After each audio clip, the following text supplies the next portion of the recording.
بسم اللہ الرحمن الرحیم۔ داڑھی کی شرعی حیثیت کے بارے میں ہماری گفتگو چل رہی ہے۔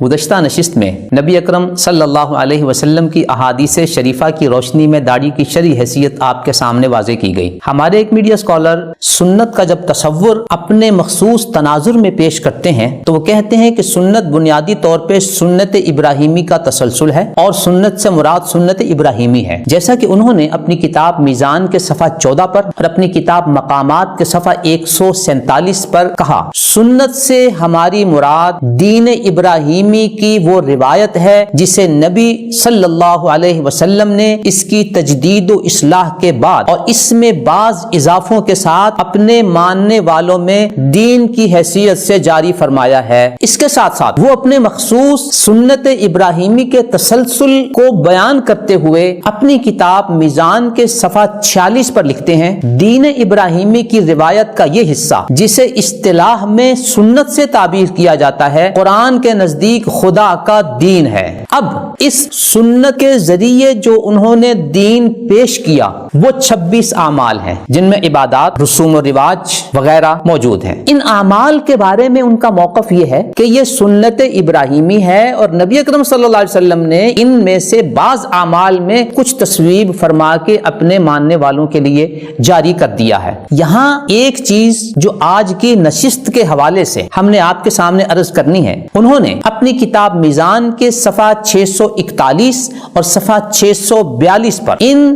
دینی اعمال کے سنت ابراہیمی ہونے کا جو حوالہ دیا ہے وہ جواد علی کی ایک کتاب المفصل فی تاریخ العرب قبل الاسلام ہے، جو آج سے تقریباً 50 سال پہلے چھپی ہے، اور جناب جواد علی صاحب عراق سے تعلق رکھتے تھے اور ان کی وفات چند سال پہلے ہوئی ہے۔ یوں جب انہوں نے ان 26 اعمال میں سے بعض اعمال کو سنت ابراہیمی ثابت کرنے کے لیے دور حاضر کے جواد علی صاحب کی کتاب المفصل فی تاریخ العرب قبل الاسلام کی جلد 6 صفحہ 346 کا حوالہ دیا، تو یہاں میں ایک بڑی دلچسپ بات آپ کے سامنے رکھتا ہوں کہ ان اعمال کو تو انہوں نے سنن ابراہیمی ثابت کرنے کے لیے جواد علی کی المفصل کا حوالہ دے دیا، لیکن اسی کتاب المفصل کی جلد 8 صفحہ 201 پر اسی داڑھی کو سنن ابراہیم میں سے بھی شمار کیا گیا ہے۔ کیا میں اور آپ بجا دول پر یہ سوال نہیں کر سکتے کہ جناب میڈیا اسکالر، جب آپ نے سنت ابراہیمی سے کچھ اعمال کو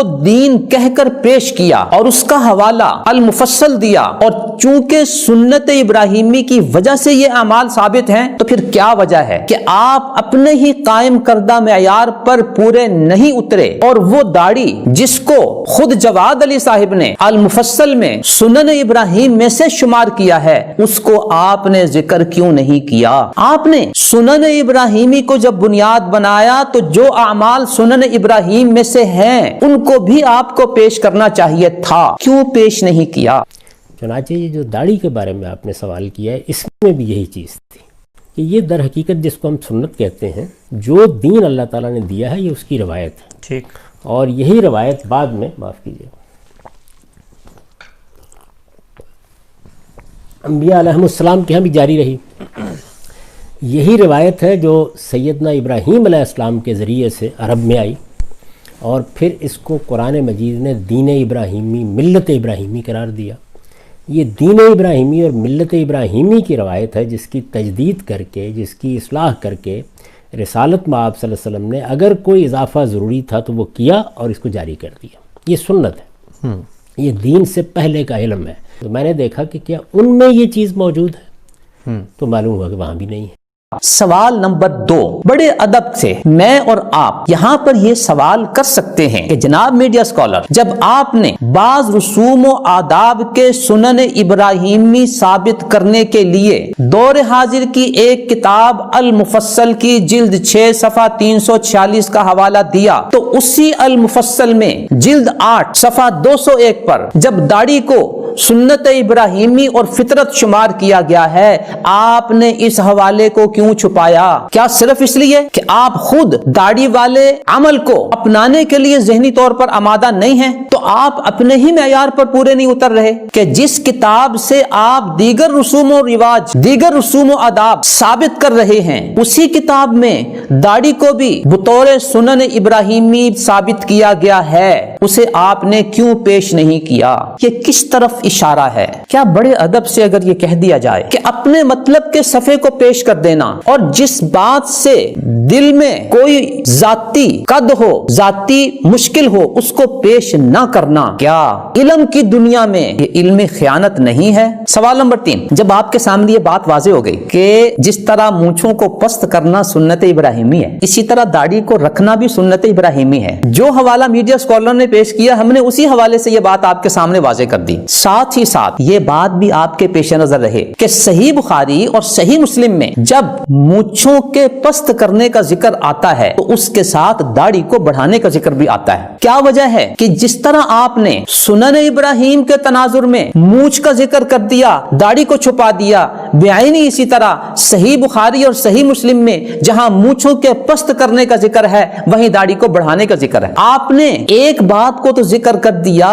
دوسری بات کو کیوں چھپایا؟ نبی اکرم صلی اللہ علیہ وسلم ان احادیث شریفہ میں دونوں چیزوں کو اکٹھا ذکر کر رہے ہیں اور آپ صرف ایک کو ذکر کر رہے ہیں، دوسری بات کو چھپا رہے ہیں۔ یہ صورتحال کس حقیقت کی نشاندہی کرتی ہے؟ سوال نمبر 4، یہ بات بظاہر دیکھنے میں ایک داڑھی کے موضوع سے تعلق رکھتی ہے، لیکن امت اسلامیہ کے بالمقابل آپ نے جو تصور سنت اور تصور حدیث پیش کیا تھا، اس ایک مثال سے اس تصور سنت اور تصور حدیث کی ساری حقیقت میرے اور آپ کے سامعین کے سامنے کھل کر آ گئی کہ یہ صورتحال صرف اور صرف امت کو الجھانے کا ایک مخصوص طریقہ ہے جو آپ نے اپنایا ہے کہ مخصوص سنت و حدیث کا تصور پیش کیا جائے، سنت میں اجماع اور تواتر کی شرط لگائی جائے اور اس کے مقابل جن چیزوں کو آپ نے تسلیم نہیں کرنا ان کو حدیث کہہ دیا جائے، خبر احاد کہہ دیا جائے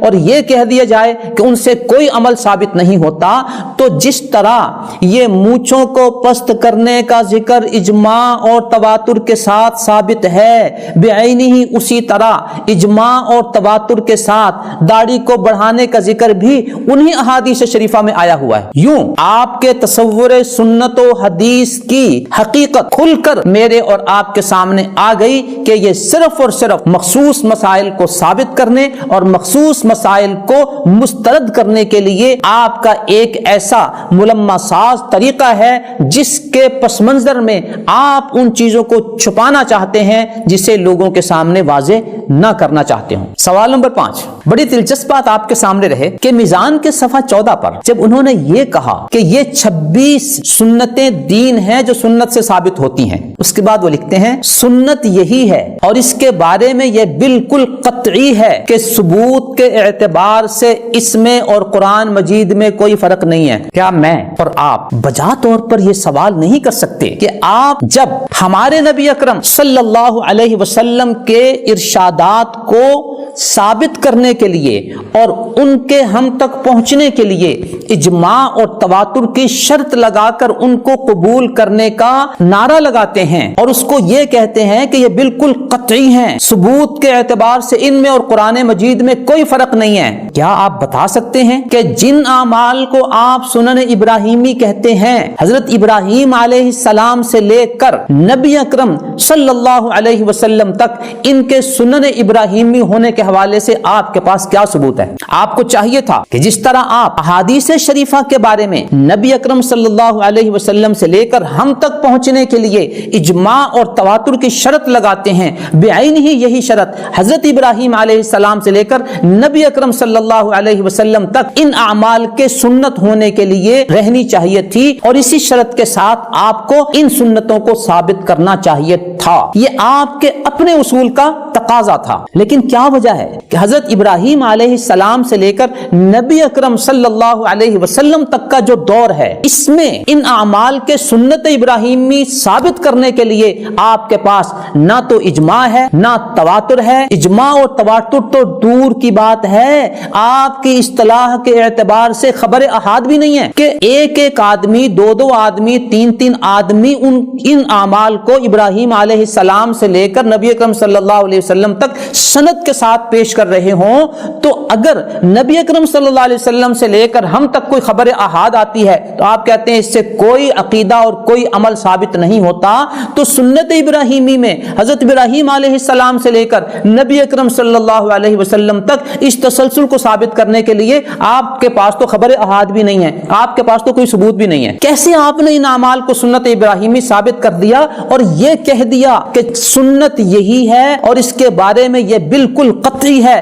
کہ ثبوت کے اعتبار سے اس میں اور قرآن مجید میں کوئی فرق نہیں ہے؟ سنت ابراہیمی کا حوالہ آپ نے کون سا دیا؟ ابراہیم علیہ السلام سے لے کر نبی اکرم صلی اللہ علیہ وسلم تک تسلسل والا نہیں، بلکہ نبی اکرم صلی اللہ علیہ وسلم کے بھی 1400 سال بعد کے ایک مصنف جواد علی صاحب کی المفصل فی تاریخ العرب قبل الاسلام، وہ آپ نے پیش کر کے یہ کہہ دیا کہ یہ سنن ابراہیم ہے۔ اب آپ پھر ان کی اس سابقہ عبارت کی طرف ذرا آئیے جو انہوں نے میزان کے صفحہ 14 اور مقامات کے صفحہ 147 پر کی ہے کہ سنت سے ہماری مراد دین ابراہیمی کی وہ روایت ہے جسے نبی اکرم صلی اللہ علیہ وسلم نے اس کی تجدید و اصلاح کے بعد اور اس میں بعض اضافوں کے ساتھ اپنے ماننے والوں میں دین کی حیثیت سے جاری فرمایا ہے۔ اسی میزان کے اسی صفحہ 14 کی یہ عبارت پڑھ لیں کہ سنت یہی ہے اور اس کے بارے میں یہ بالکل قطعی ہے کہ ثبوت کے اعتبار سے اس میں اور قرآن مجید میں کوئی فرق نہیں ہے۔ اب آپ ابراہیم علیہ السلام سے لے کر آج تک کس طرح اس کو اپنی شرائط کے مطابق تواتر اور اجماع کے ساتھ ثابت کر سکتے ہیں؟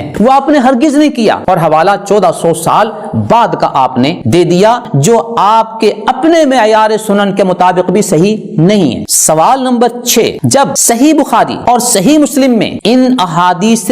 شریفہ کا ذکر موجود ہے جس میں داڑھی رکھنے کا حکم ہے تو پھر کس بنیاد پر آپ صرف مونچھوں کو پست کرنے کا ذکر تو کرتے ہیں لیکن داڑھی بڑھانے کے ذکر کو آپ چھپاتے ہیں؟ اور نہ صرف یہ کہ چھپاتے ہیں بلکہ سنن ابراہیمی کے حوالے سے المفصل کا حوالہ دیکھیے، جلد 8 صفحہ 201، بخاری شریف مسلم شریف کے حوالے سے جو احادیث شریفہ ہیں ان کے حوالے سے دیکھیے کہ آپ صلی اللہ علیہ وسلم کا حکم موجود ہے اس داڑھی کے رکھنے کا، لیکن اس سب کے باوجود آپ نے اپنی کتاب مقامات کے صفحہ 238 پر یہ کہہ دیا داڑھی کے بارے میں کہ یہ دین کا حکم نہیں ہے۔ یوں آپ نے سنن ابراہیمی کا جو معیار قائم کیا آپ اپنے اس معیار پر پورے نہیں اترے کہ جو سنن ابراہیمی ہوگی وہ دین ہوگا۔ داڑھی بھی سنت ابراہیمی ہے لیکن آپ اپنے معیار پر پورے نہیں اترے۔ آپ نے مونچھوں کے پست کرنے وغیرہ کا حوالہ المفصل سے دیا لیکن اسی المفصل کی جلد 8 صفحہ 201 پر داڑھی کے سنن ابراہیمی کا جو ذکر ہے اس کو آپ نے چھپایا۔ نمبر 3، صحیح بخاری صحیح مسلم میں داڑھی بڑھانے مونچھوں کے کٹانے کا ذکر ہے، آپ نے صرف مونچھوں کا ذکر کیا، داڑھی کے بڑھانے کو چھپایا۔ نمبر 4، بظاہر یہ دیکھنے میں ایک مسئلہ ہے لیکن داڑھی کے اور سنن ابراہیمی کے تناظر میں آپ کے تصور سنت اور تصور حدیث کی پوری حقیقت جو ہے وہ کھل کر میرے اور آپ کے سامعین کے سامنے آ گئی۔ نیز ان 26 سنتوں کے بارے میں جب آپ یہ کہتے ہیں کہ یہ قرآن کی طرح قطعی ہیں، قرآن مجید میں اور ان میں کوئی فرق نہیں ہے، بھئی نبی اکرم صلی اللہ علیہ وسلم سے ہم تک ان کے پہنچنے میں تو چلو آپ نے اجماع اور تواتر کی شرط لگا دی، ابراہیم علیہ السلام سے لے کر نبی اکرم صلی اللہ علیہ وسلم تک ان اعمال کے ثبوت کا کون سا حوالہ آپ کے پاس ہے اجماع اور تواتر کے حوالے سے؟ آخری بات تھی کہ بخاری مسلم میں ان کا حکم ہے اور آپ کہتے ہیں کہ داڑھی دین میں کوئی حکم نہیں ہے جیسے مقامات صفحہ 238 پر آپ نے کہا۔ محترم سامعین، آج کی ہماری اس ساری گفتگو سے آپ کے سامنے یہ حقیقت روز روشن کی طرح واضح ہو گئی کہ ہمارے یہ میڈیا اسکالر دعویٰ بہت بڑا کر دیتے ہیں لیکن اپنے ہی اسی دعوے کے مطابق وہ اپنے آپ کو صحیح طور پر آگے نہیں بڑھا پاتے، وہ اپنے ہی قائم کردہ معیار کے اوپر پورے نہیں اترتے، وہ اپنے ہی پیش کردہ حوالہ جات کے مطابق اپنے موقف کو صحیح طرح ثابت نہیں کر پاتے۔ داڑھی سنن ابراہیم میں سے انہوں نے شمار نہیں کی، لیکن مونچھوں کے لیے المفصل کا حوالہ دیا اور اسی المفصل میں داڑھی کا حوالہ بھی موجود ہے، اس کو آپ نے چھپایا۔ تو اس سے ہمارے سامعین کو ان میڈیا اسکالر کے علمی معیار، ان کے علمی محدودیت، ان کے مطالعے کی محدودیت اور دینی علم کے اوپر ان کی گرفت کی کمزوری کھل کر واضح ہو گئی۔ صرف باتیں کر لینا کمال نہیں ہوتا، علم اور دلیل و برہان کے ساتھ جو بات کی جاتی ہے وہ آج کے دور میں قابل قبول ہوتی ہے، اور ہمارے یہ میڈیا اسکالر علم، دلیل اور برہان کے معیار پر کتنا پورا اترتے ہیں یہ ہماری آج کی گفتگو سے کھل کر آپ کے سامنے واضح ہو گیا۔ اب فیصلہ آپ نے کرنا ہے کہ سنن ابراہیمی کے بنیاد پر جس طرح مونچھیں کٹانا، ختنے کرنا، ناخن کاٹنا وغیرہ یہ سنن ابراہیمی ہے تو داڑھی رکھنا بھی سنن ابراہیمی ہے۔ لہٰذا میں بڑے ادب کے ساتھ یہ گزارش کروں گا کہ موصوف آپ اپنے معیار پر پورے اترتے ہوئے سنن ابراہیمی کو اپناتے ہوئے خود بھی اپنی داڑھی مبارک کو بڑھا لیجئے، اور وہ باتیں جو آپ نے کہی ہیں کہ یہ دین کا حکم نہیں ہے، بڑی مہربانی کے ساتھ گزارش ہے کہ ان کو بھی اپنی کتابوں سے ریموو کر دیجئے تاکہ آپ اپنے ہی قائم کردہ معیار کے اوپر پورے اتر سکیں۔ اللہ تعالیٰ مجھے اور آپ کو دین کی صحیح بات سمجھنے کی، صحیح بات پیش کرنے کی اور صحیح بات پر عمل کرنے کی توفیق عطا فرمائے، آمین۔ نظروا لطيبة ونور طه يسطعون